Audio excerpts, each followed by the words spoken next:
Dios les bendiga a cada uno de ustedes. Vamos a participar de la palabra. Les invito a abrir sus Biblias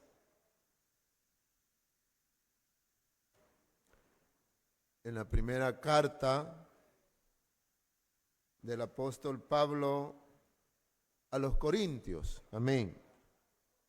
En su capítulo 2. Capítulo 2 de la primera carta del apóstol Pablo a los Corintios. Antes de eso, de tener ahí su lectura, hermanos, quiero leerles otros versículos, pero tengan preparado esa lectura, porque todas están en relación a lo que hoy vamos a meditar. Voy a leerles primeramente el Evangelio según Marcos, capítulo 16, del versículo 14 al 18, que dice la palabra del Señor así: Finalmente se apareció a los 11 mismos, estando ellos sentados a la mesa, y les reprochó su incredulidad y dureza de corazón, porque no habían creído a lo que le habían visto resucitado. Les dijo: id por todo el mundo y predicad el evangelio a toda criatura. El que creyere y fuere bautizado será salvo, mas el que no creyere será condenado. Y estas señales seguirán a los que creen. En mi nombre echarán fuera demonios, hablarán nuevas lenguas, tomarán en las manos serpientes, y si bebieren cosa mortífera, no les hará daño. Sobre los enfermos pondrán sus manos y sanarán. La otra lectura está en Apocalipsis capítulo 19, en el versículo 10. Dice la palabra en esta lectura: yo me postré a sus pies para adorarle, y él me dijo: mira, no lo hagas. Yo soy consiervo tuyo y de tus hermanos que retienen el testimonio de Jesús. Adora a Dios, porque el testimonio de Jesús es el espíritu de la profecía. Ahora leemos también en Primera de Pedro, capítulo 2, versículo 9, que dice: mas vosotros sois linaje escogido, real sacerdocio, nación santa, pueblo adquirido por Dios, para que anunciéis las virtudes de aquel que os llamó de las tinieblas a su luz admirable. Ahora la lectura que tienen ustedes ahí a la mano, en Primera de Corintios, capítulo 2, del versículo 1 al 5, nos dice así: así que, hermanos, cuando fui a vosotros para anunciaros el testimonio de Dios, no fui con excelencia de palabras o de sabiduría, pues me propuse no saber entre vosotros cosa alguna, sino a Jesucristo y a este crucificado. Y estuve con vosotros con debilidad, y mucho temor y temblor. Y ni mi palabra, ni mi predicación fue con palabras persuasivas de humana sabiduría, sino con demostración del Espíritu y de poder, para que vuestra fe no esté fundada en la sabiduría de los hombres, sino en el poder de Dios. Amén. Gracias a Dios por su palabra. Hemos dado lectura a estos pasajes sobre el dar testimonio de Jesucristo, y que sabemos que se hace a través de la predicación de las buenas nuevas de salvación, la predicación del Evangelio. Pero cada una de las que hemos mencionado y leído tiene un aspecto, un enfoque, que cómo debe de ser ese testimonio, el testimonio nuestro delante del mundo o ante el mundo.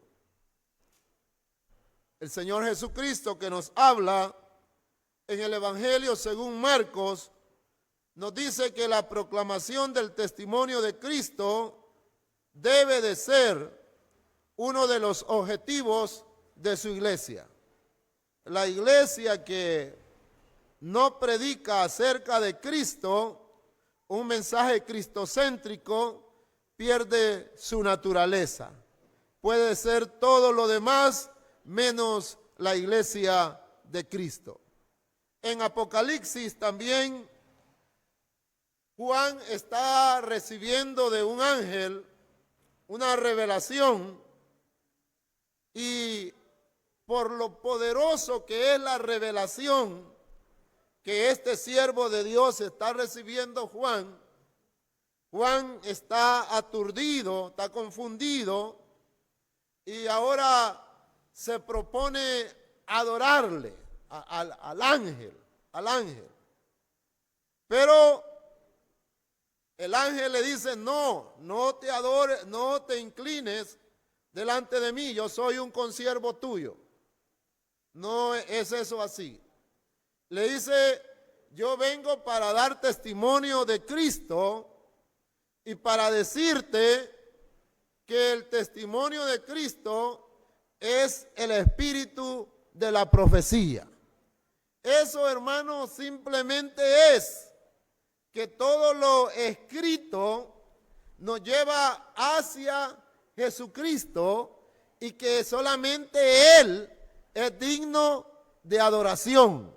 Entonces, en esta otra parte nos está señalando la palabra que el enfoque de toda la escritura es a Jesucristo. A Jesucristo.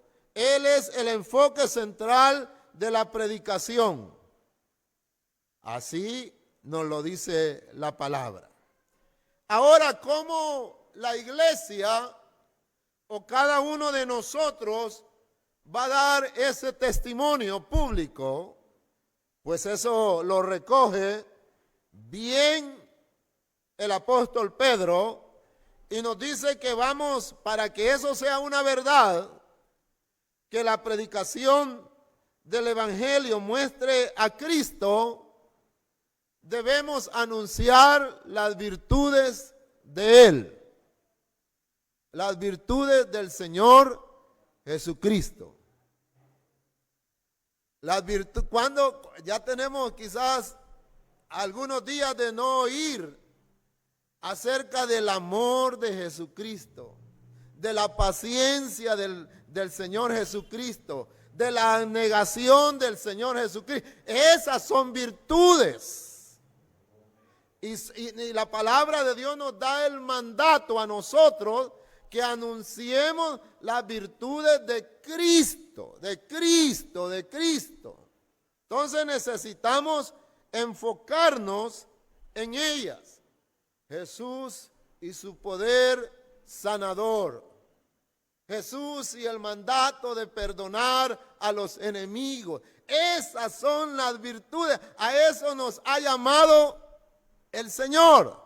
Nos ha trasladado de las tinieblas y nos ha puesto en este lugar de luz para anunciar esas virtudes. Amén. Tenemos que retomar ese tipo de predicación, que es lo que la palabra de Dios nos lo enseña. Ahora nosotros hemos leído esta parte que en la Biblia, en esta que tengo, en una versión Reina Valera del 60, dice: proclamando a Cristo crucificado. Proclamando a Cristo crucificado. Y nos da ahí la forma como el apóstol Pablo hizo posible predicar a Jesucristo crucificado. Amén. Ahí nos da los elementos, y sería quizás un insensato yo si quiero cambiarle nombre a este pasaje.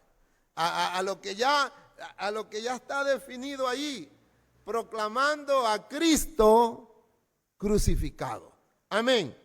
El contexto del pasaje, hermanos, nos lleva a reconocer el estado que la iglesia en Corinto está atravesando.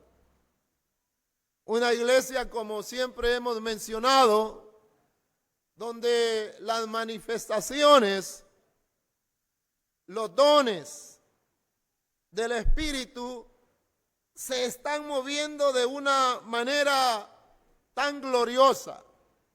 Los hermanos hablan en lenguas, se desarrollan los dones allí y están viviendo en esa experiencia muy preciosa, muy carismática, muy llena del Espíritu.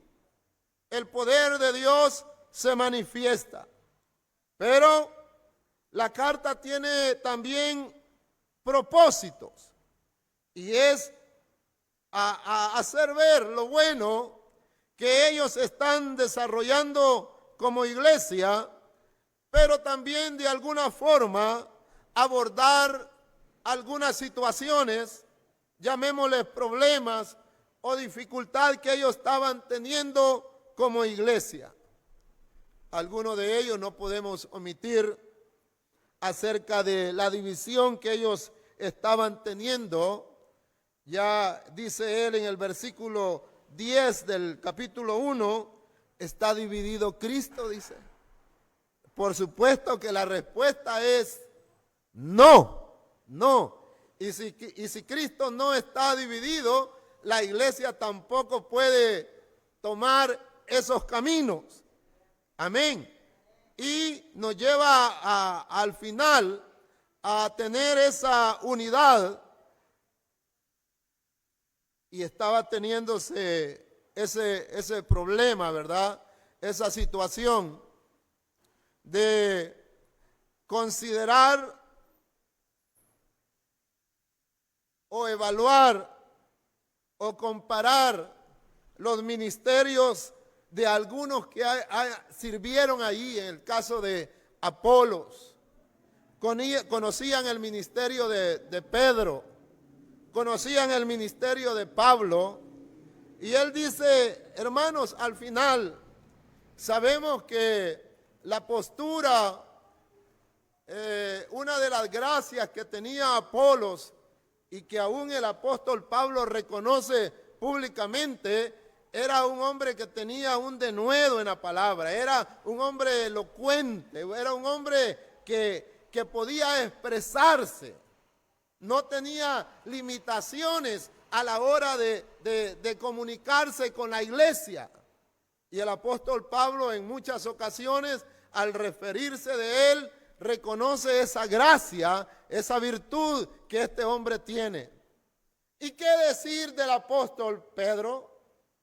Un hombre que después que el Señor lo reconvino, lo llamó nuevamente, un hombre que recibió otra oportunidad para servir al Señor, lo encontramos teniendo predicaciones donde el poder de Dios es manifestado, donde miles de personas al oír la ponencia de Él, al oír el poder como con la palabra que Él está dando, las personas dicen, ¿qué vamos a hacer? ¿Qué haremos para ser salvos? Después que un hombre del vulgo, un hombre galileo, uno que se ha formado en las arenas, en las playas, ahora está exponiendo con poder, está exponiendo con autoridad la palabra, y aquellos están diciendo, ¿qué haremos? Entonces parece que no estaba tan fácil allí en Corinto escoger a quién irse, pero el Señor le está diciendo, ellos son igual que yo, simplemente instrumentos de Dios. Amén. Este sembró, el otro regó, y el crecimiento lo da Dios. Entonces dice, no hay que decantarse por alguna virtud que posee a alguno de estos maestros, de estos que les han servido, y se enfoca en presentar a Jesús. Amén. Presentar al Señor como el que hace todo posible. ¿De qué serviría una buena tierra? ¿De qué serviría que el estar pendiente con el abono, con el agua, y si Dios no quiere que haya crecimiento? Porque el crecimiento es enfático, Él diciendo, el crecimiento lo da Dios. Entonces, hermanos, así encontramos en este contexto cómo el apóstol Pablo está llegando, donde hay este tipo de pensamiento, y él aduce que él ha destacado su humildad, él ha destacado su dependencia del poder de Dios, no en la elocuencia que él puede dar o la sabiduría humana que él puede presentar, porque sí tiene cartas. Tiene cartas. Él dice que aventajaba a muchos. Solo ese hecho de tener el privilegio de que su maestro fue Gamaliel, ese ya era un cuadro de honor en su currículum de vida que él podía mostrar. Mi maestro fue Gamaliel. Gamaliel, como hemos mencionado anteriormente, era nieto de uno de los formadores de las dos grandes escuelas rabínicas, de los pensamientos que ahí fluían. Era nieto de una de esas escuelas, o sea que era un maestro de primera clase, era un catedrático digno a donde uno tiene que acudir, y por eso el apóstol Pablo lo menciona, para que tengamos en cuenta su nivel de preparación en esa área, pero él está diciendo, yo no lo estoy tomando para mí. Me presenté delante de ustedes dejando atrás, tomando como basura todo aquello que me llenaba de orgullo. En ese tiempo, hermano, no era una ciudad judía, era una ciudad helenizada. Los griegos estaban ahí ya, la cultura griega era la realidad en el momento, y como sabemos nosotros en esa etapa de la historia de la Biblia o de la historia universal, sabemos que la cultura griega había avanzado grandemente. Si el imperio romano avanzaba geográficamente, en lo intelectual, el pensamiento griego era el que estaba teniendo influencias con esas filosofías. Aún las escuelas rabínicas estaban haciendo esa fusión tratando de llevar el conocimiento de la filosofía griego y adaptarla a la religión judía. Entonces, por eso el apóstol Pablo dice: yo no he ido de tal forma delante de ustedes. Fui formado en eso, conozco de eso, nadie me va a confundir acerca de esos detalles, pero yo no he ido, no me he presentado delante de ustedes de esa forma. Yo he ido de la manera sencilla. He dejado el intelecto griego a un lado y he caminado la verdad del Evangelio. Así, hermanos, no es extraño, pues hay todavía esos pensamientos fluyendo a través de las religiones, a través de las filosofías que surgen cada día, cada escuela. El nuevo humanismo está forjando, está tratando de venderle a la gente que se puede el hombre regenerar a sí mismo, puede lograr llegar a ser ese hombre nuevo que la sociedad tanto espera, tanto sueña, en un hombre regenerado, nuevo, cambiante, y que este hombre puede transformar a su círculo. Mentira del diablo. No puede por esfuerzos humanos el hombre transformarse a sí mismo. Y si alcanzara un grado de moralidad, la palabra de Dios dice que es insuficiente para la moralidad y la santidad de Dios.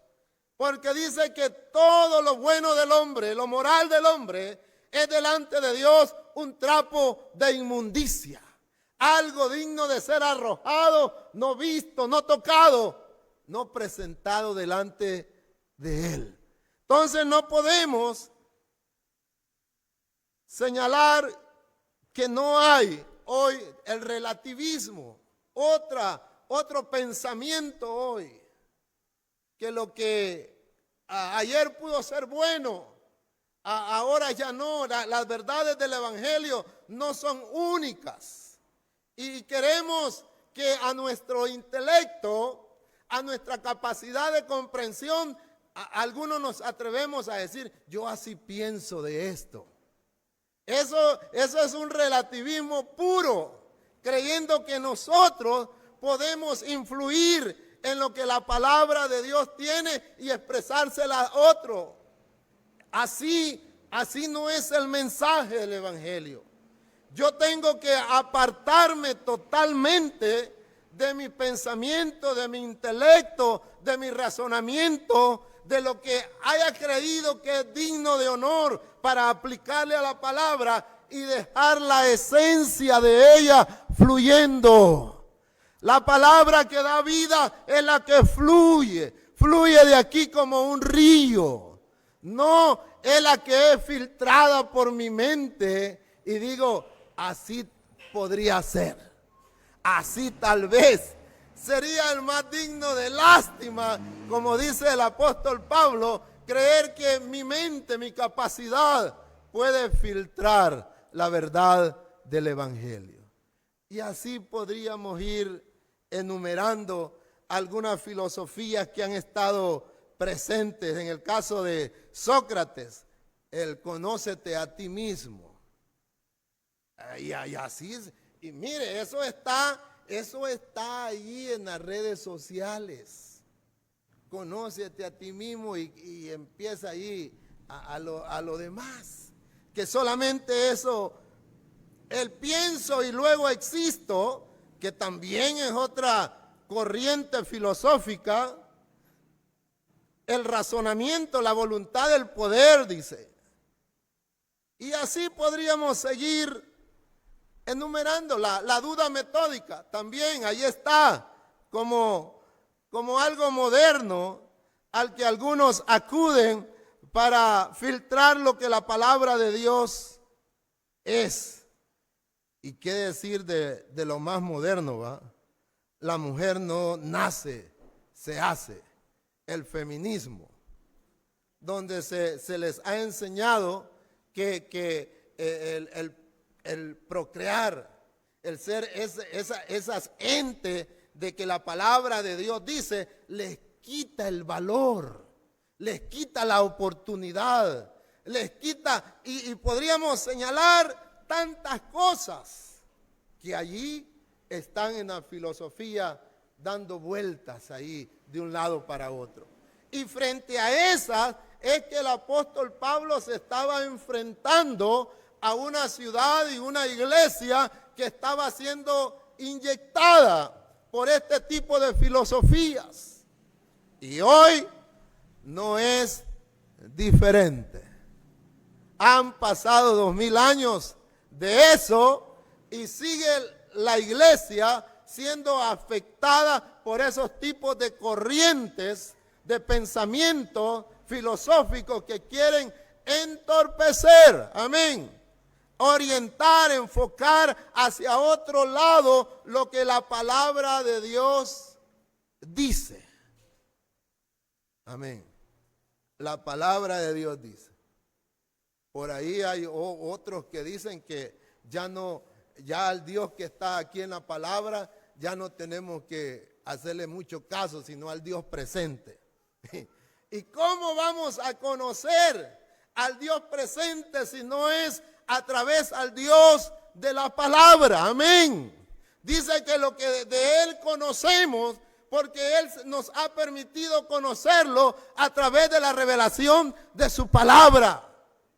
Entonces están validando más la experiencia de ellos en el misticismo que lo que la palabra de Dios dice. Amén. Y así está el ambiente cristiano, así está la cultura cristiana hoy. Queriendo oír, y como dice allá la Escritura, en aquellos tiempos tendrán comezón de oír y querrán que lo que sea agradable a su oído, el pensamiento sea grato a ellos. Pero el martillo será grato para la piedra, el fuego será grata para la carne. Es ahí donde como formador la palabra de Dios nos lleva a considerar este mensaje que el apóstol Pablo predicó en Corinto como la realidad que nos corresponde a cada uno de nosotros. Él habla de los elementos de la predicación. Yo solo quiero señalar 3 de ellos. Hay muchos más, yo quiero señalar solamente 3 de ellos. Como lo dije al inicio, un mensaje cristocéntrico. Es donde nuestro Señor Jesucristo es el mensaje central. No es que va a aparecer allá al final, allá.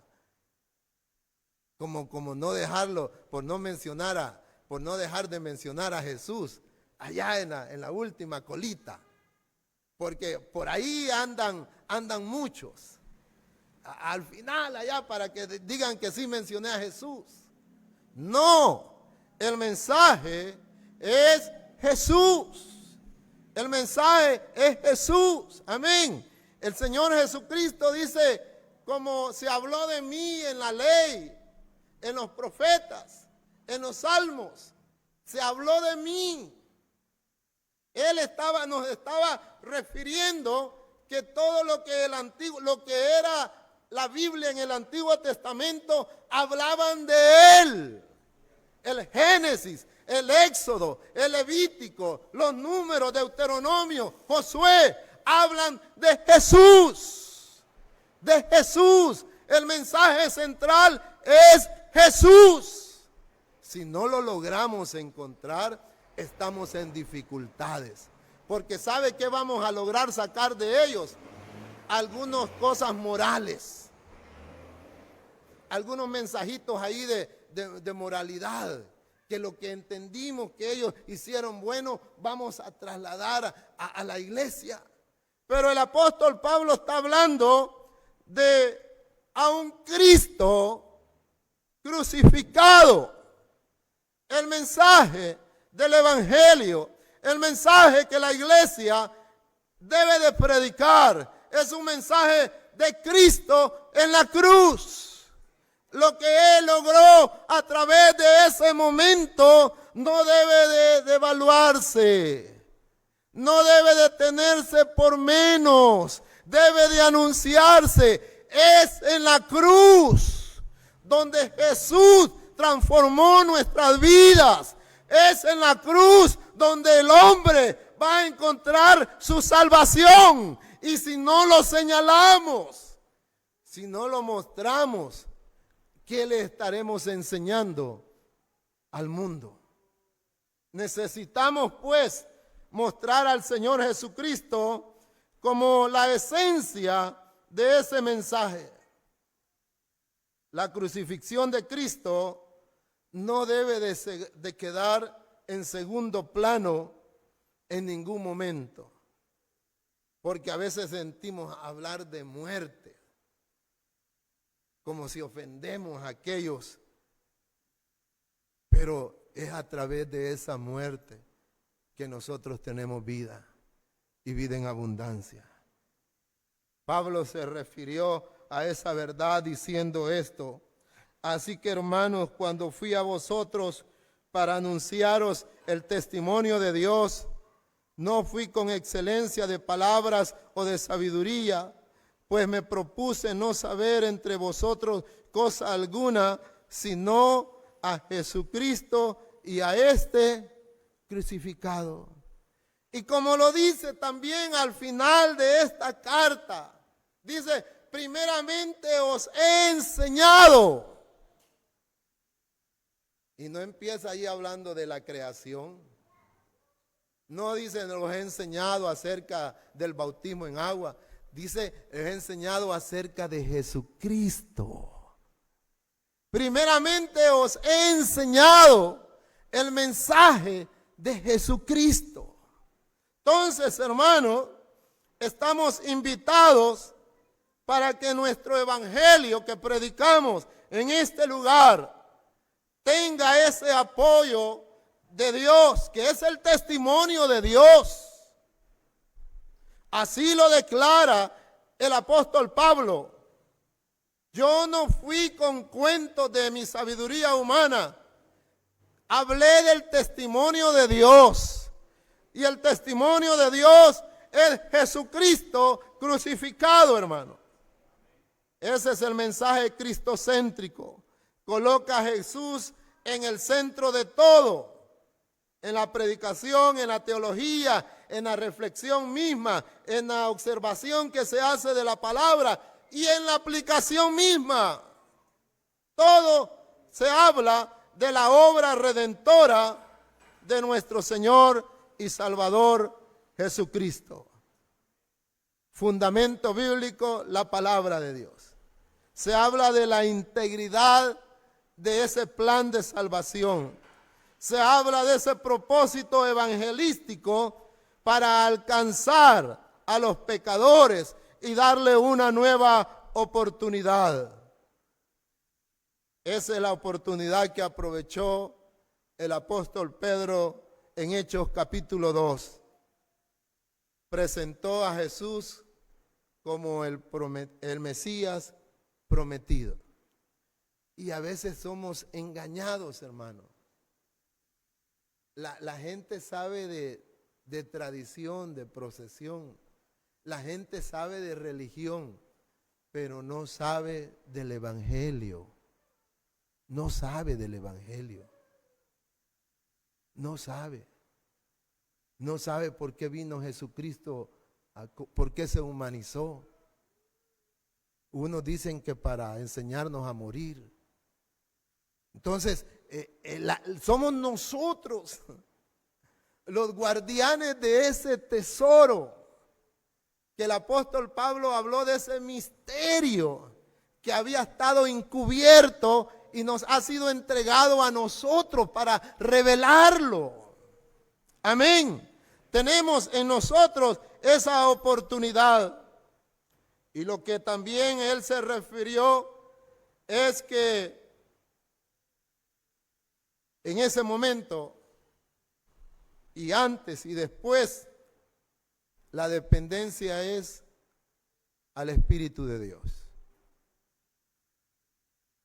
Porque solamente, ¿quién es el que dijo el Señor Jesucristo que al venir en nuestra vida nos otorgaría el poder?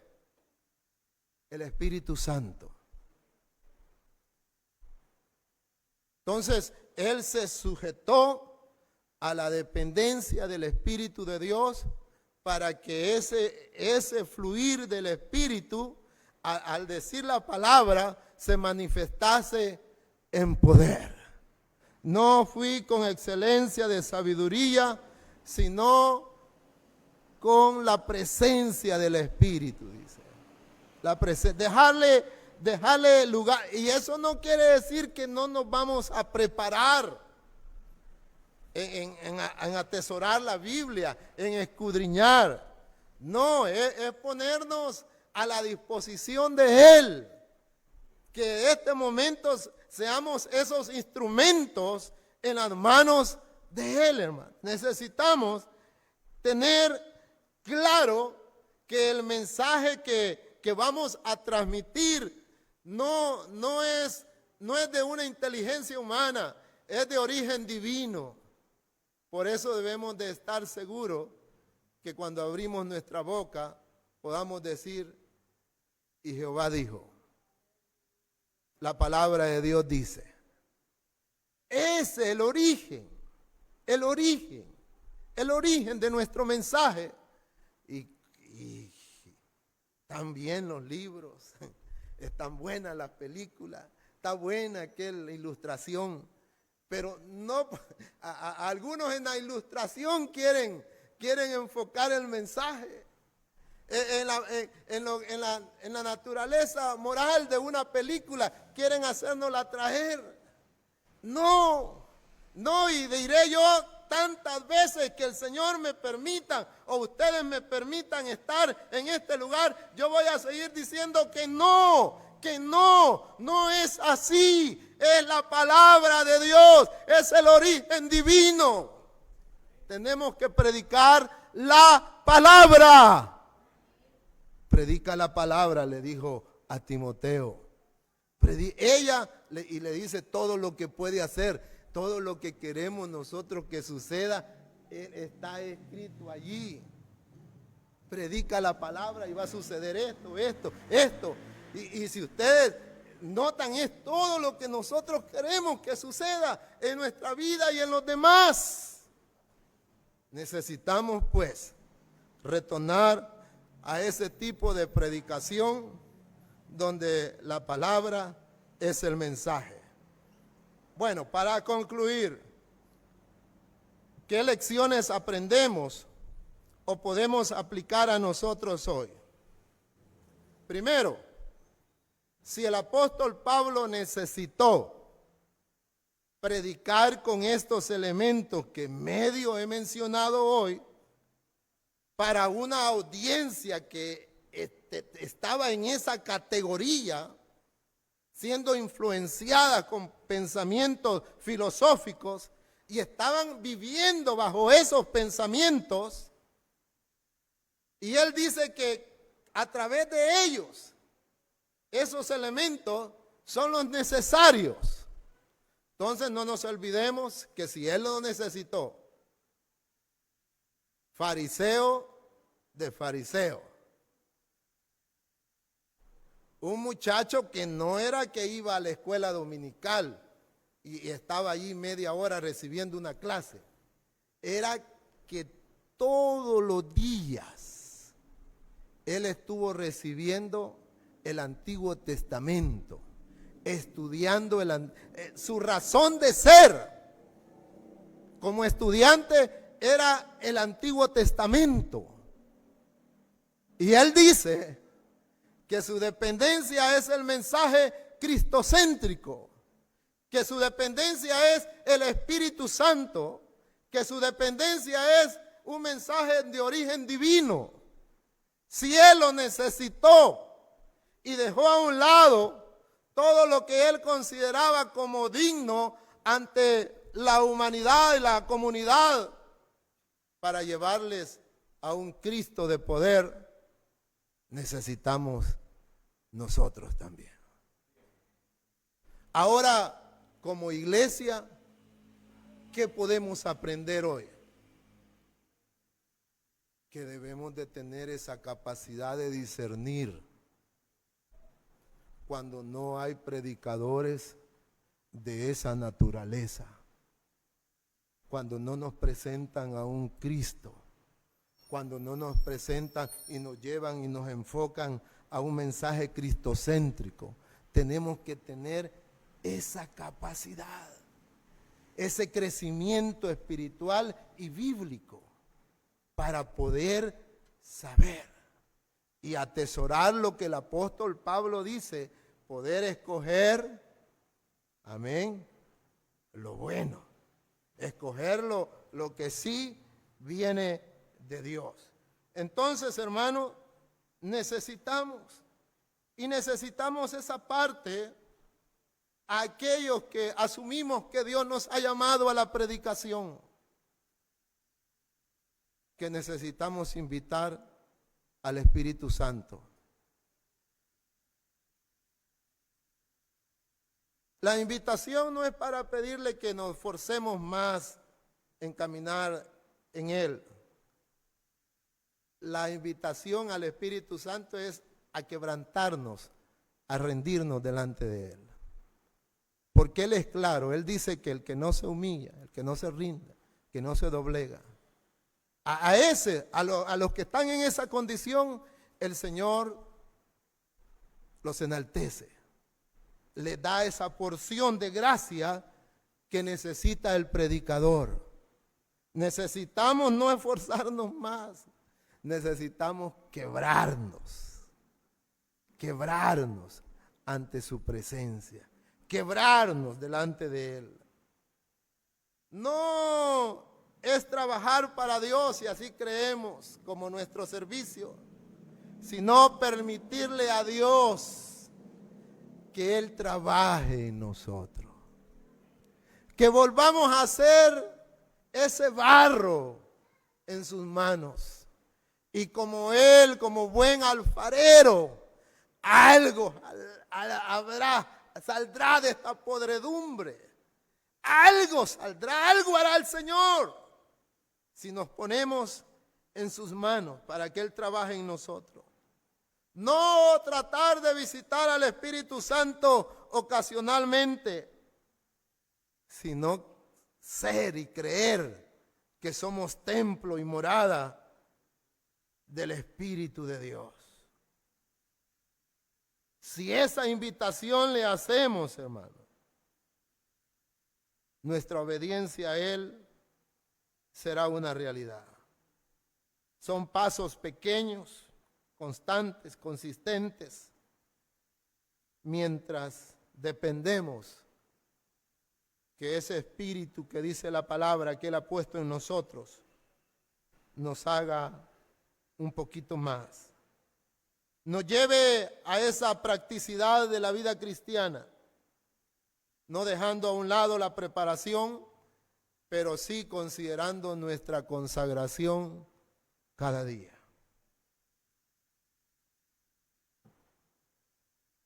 Si anhelamos, como Él dijo, yo no he ido con palabras persuasivas de humana sabiduría, sino que he ido con el poder de Dios. Si anhelamos que eso sea una verdad en nuestro ministerio, hermano, pidámosle a Dios. Hay unos quizás 5 o 6 minutos. Yo les voy a pedir que puestos en pie, oremos a veces quizás no hemos orado por las personas que nos miran por las redes sociales o las personas que nos escuchan a través de la radio. que ellas pueden sentir el poder de Dios que fluye de este lugar. Si están en una condición ellos que necesitan que el poder de Dios se manifieste, sea a través del clamor de la iglesia que hoy está aquí, puedan recibir ellos esa bendición. Padre Santo, en esta hora hemos predicado tu palabra, Señor, y hemos señalado a Jesús en la cruz del Calvario, que nos libra, nos limpia y nos hace nuevas criaturas por el poder que hay en su sangre. Así, oh Dios, hoy clamamos por las personas que a través de las redes sociales, a través de la radio, Señor, han estado en sintonía de nosotros. Desconozco, Padre, qué tipo de problemas, qué tipo de situación, el avance de esa enfermedad en su cuerpo, o aún, Señor, ese estado de depresión que han estado considerando hasta atentar contra su vida. Oh, ahora, Padre, ahora clamamos a ese que nos ha llamado de las tinieblas a su luz admirable, y le mostramos a esas personas que han estado en ese estado, buscando una alternativa, cómo terminar con su vida. Les presentamos a Jesús, el dador de la vida. Puedan recibir en esta hora, ahí donde ellos están, en esa cama, en el hospital, ahí en ese lugar, en esa cama humilde. Hasta ahí, Señor. Extiende tu mano de poder. Para ti no hay fronteras. Esa fe, oh Dios, sí. Obra en este momento, Señor. Quita todo argumento, todo pensamiento que el reino de las tinieblas ha puesto en el corazón, han puesto en el espíritu, ha puesto en la mente de ellos.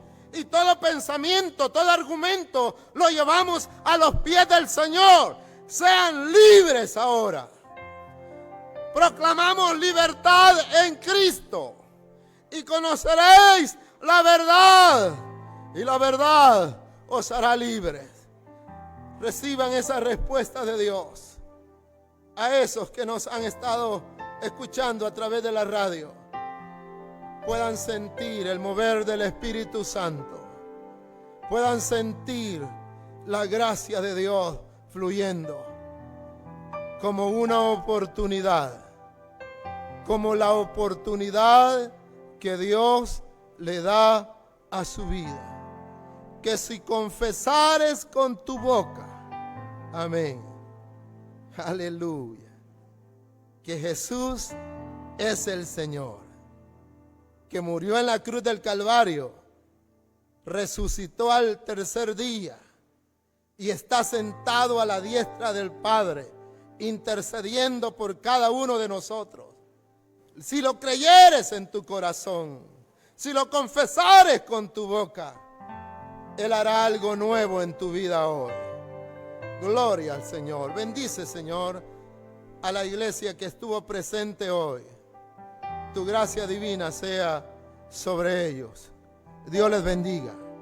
Hay un gozo que no puedo parar.